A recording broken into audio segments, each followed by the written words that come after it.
AI వల్ల ఎంత advantage ఉంటో అంత డిసడ్వాంటేజ్ కూడా ఉంటుంది. రీసెంట్గా ఎక్స్ గ్రోక్ ఏఐ వల్ల చాలామంది సఫర్ అయితే అవుతున్నారు.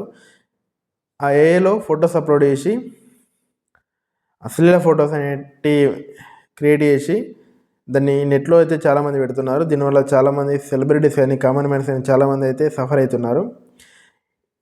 ఈ ప్రాబ్లం మన ఇండియాలోనే కాకుండా చాలా కంట్రీస్లో అయితే ఈ ప్రాబ్లం అయితే ఫేస్ చేస్తున్నారు. అయితే రీసెంట్గా ఇండోనేషియాలో ఈ గ్రోక్ ఏఐని టెంపరీ అయితే బ్యాన్ చేస్తారు. దానికి రీజన్ కూడా ఇది. అక్కడ కూడా చాలామంది సఫర్ అవడం వల్ల ఇండోనేషియాలో అయితే గ్రోక్ ఏఐని టెంపరీగా అయితే బ్యాన్ చేయడం జరిగింది. దీనిపై XAI అయితే స్పందించింది.